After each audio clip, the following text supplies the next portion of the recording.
Hello and welcome to another video. So we haven't done Shadowverse for a while. I took a couple month break. I'm thinking of getting back in just a little bit here and there, maybe throwing out a video for you guys, bring the views back up, bring some Shadowverse back to the channel at least a little bit, especially since some of the changes and some of the new cards are actually fairly interesting and have brought me back to the game in a at least casual sense. So kicking things off, I want to go to Haven. Haven, always one of my favorite archetypes, in particular. Amulet Heal Havens have always been one of my passions as far as Shadowverse decks went, and the new cards have made that fairly viable. So things like Holy Guardian here, giving you heal and using the new Union Burst mechanic, of course, to cheat out some pretty decent plays, along with a Grand Knight Wilbert, which is an amazing setup for ward decks, which does provide you a lot of defensive play, with the new, of course, Holy Cavalier set, which does a really nice job of overall defending you. So this deck, of course, downfalls. The new Shinigami spell boost is a real pain to deal with, and I actually have a plan for a video for that next, so do stay tuned to check that one out. But for right now, we're going to get right into it and check this deck out. So kicking us off with the first matchup, Haven versus Rune. Rune is a very popular one on the ladder right now, from what I've noticed. Of course, both Spell Boost Rune and Natura Rune are quite powerful decks, and probably very close to being easily tier 1 decks overall. In particular, Spell Boost Shinigami is pretty insane. It's definitely one of my favorite archetypes at the moment as far as Rune goes. I definitely prefer it over the Natura set, although I did find that this Haven deck can do okay. Just keep in mind that, you know, I haven't played for a while, so misplays are bound to happen here and there as I get used to the new cards along with the old ones mixed in. So Winged Staff Priestess is pretty decent. Being able to give you a Holy Cavalier for basically free is always not too bad. The Shinigami's kind of a pain to deal with, but if you get a decent ward up, you can actually bide your time quite well and keep them from really developing a massive board, because overall they rely on fairly standard chip damage and burst damage, so getting in damage with whatever they can stick to the board. So if we can neutralize most of that with wards, typically we're going to be fairly fine. So of course, Elena, really good card, can't go wrong with it, especially in E deck running Tender and repair modes.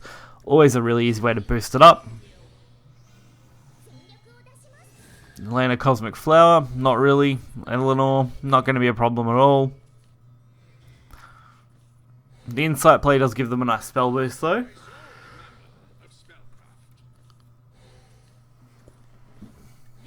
And Splendid Conjuring, okay. Good damage. We have a fairly okay turn ourselves here. Basically just flooding the board, building up some board with our repair modes. And with an easy evo, we can actually take out the 5-3, kill off the 1-2, and just wipe the board in general. So looking at a very good spread of damage. Demon Caller, definitely one of the stronger cards that Rune has now. Along with the legendary that goes with this is actually quite powerful as well. The amount of spell boosts you can get off them are pretty insane.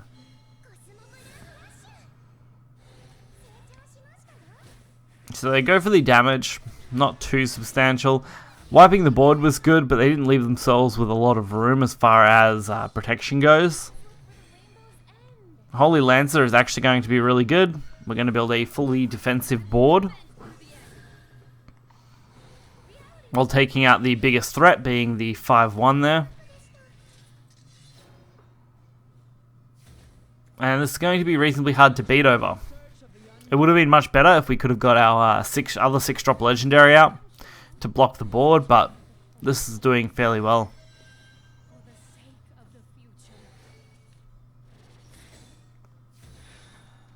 Zealot of Truth, that's a good play, although having to use it on a ward is...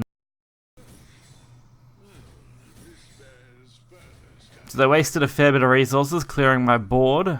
Then we finally get Grand Knight, which is definitely the card I wanted. It is the more substantial play. I also took out, of course, the one with the ability there. If I didn't deal with that effect, we would have been in trouble long run, so worth taking out now. And if they kill off the 4-6 here, we'll actually get to maintain a double Cavalier board next turn, which should go really nicely with Zoe and the Holy Guardian. That's a really nice setup.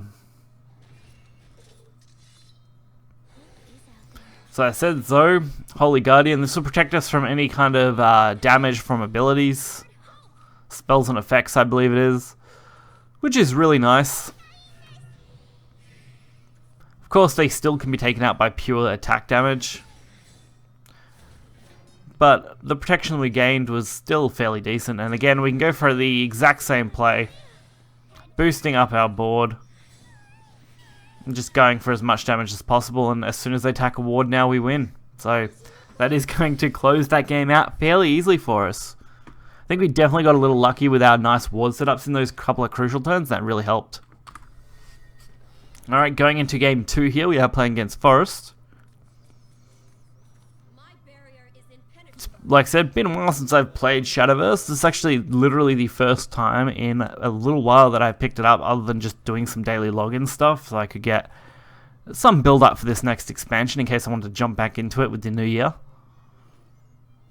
Which is partially why I've decided to do this. I took a couple month break, it was a good refresher, I don't feel anywhere near as burnt out, which is good, and the last expansion was quite boring, so this expansion is looking to be a little more interesting in my opinion, so hopefully that'll be a really good entry point again. So Zoe, Queen of Hope, coming back down.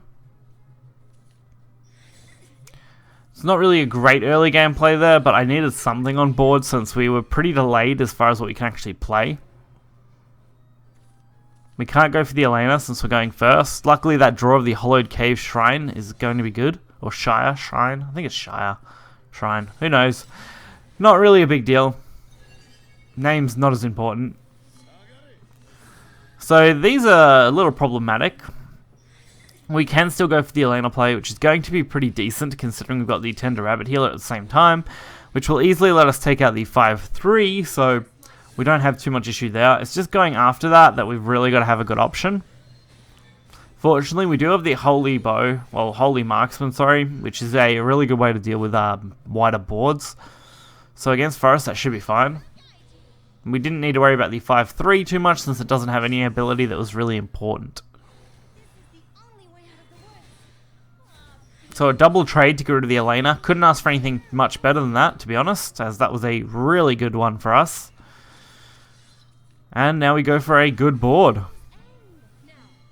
The Holy Lancer will easily boost up our Cavalier next turn, which would be more than enough to just win this game at this point, you know? Forest, not going to have an easy time getting over wards. And picking up the third game and the last game for this video, we are going up against Rune again. As I mentioned, Rune is very popular. Expect it to be one of the most common decks you will fight on the ladder, as that tends to be how things go. I want to keep Grand Knight since it's such a good card. I actually devoted quite a few vials to making enough of him since he was quite valuable. I don't have a crazy array of cards like I usually do since I only opened 50 packs of this expansion and I hadn't opened a absolutely crazy amount of the last one, so we started off with an okay card pool, but nothing as crazy as I'd usually have, so don't expect too many crazy videos to start off with. The Magic Missile trade-off, that's fair.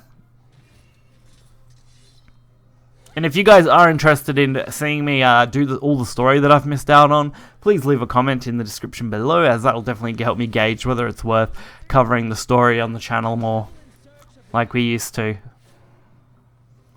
So going into turn 4 here, of course, Purest Prayer, definitely the best card to play. If you can get that out on 4, usually you're pretty set. Especially in the current meta, it seems to be a pretty okay line of play. So this is a good start. Cosmic Flower again, definitely leads you to believe it's spell boost. I found that seems to be the more popular, probably because it's a reasonably cheap deck. As you'll see in my video that will come out in probably a couple of days. I'll leave probably a day gap between this one and the next one.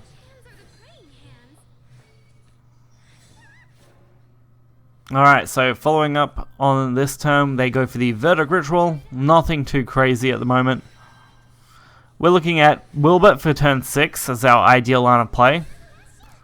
That way we can take decent advantage of it.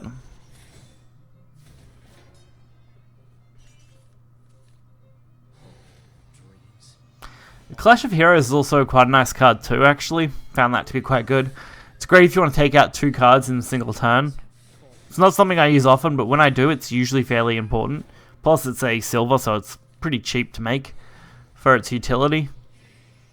Although it's definitely a card you could cut in favor of other things in the future. So now we're going to get the triple Cavalier. I mean, why not at that point?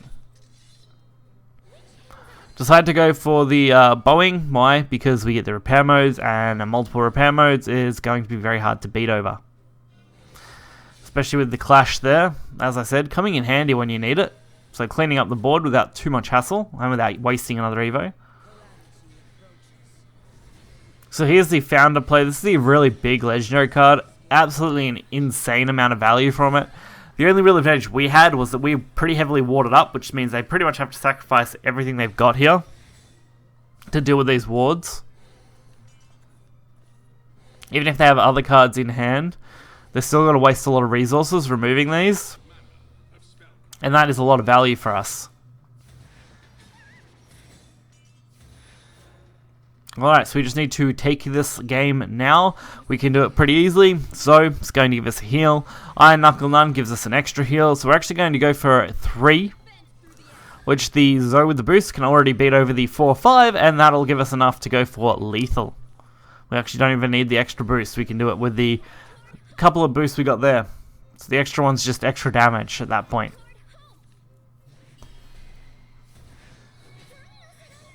It's a fairly decent matchup against Spell Boost Rune, which seems to be quite good once you kind of get the hang of it. As long as you don't brick your early hand, of course. So I think this was a pretty fun deck to make a return of for Shadowverse in general. It does require 9 legendaries, so it is definitely not on the cheapest side of decks. Definitely Spellburst Rune is on the cheaper side, but it seems to have a fairly decent matchup. It seems to hold itself pretty well. It's still probably got some room to grow and adapt as the meta changes, as you could easily swap out things like Protector of Hope, Clash of Heroes, and maybe even mess around with Holy Marksman numbers to kind of adjust your deck as you see fit. Hopefully you guys did enjoy this video and my sort of return to Shadowverse, as I do want to still do a lot of other content. I've actually got a lot of other stuff in the pipeline that will hopefully be coming soon. So if you guys can enjoy that, I hope you do. Till next time, guys, see ya.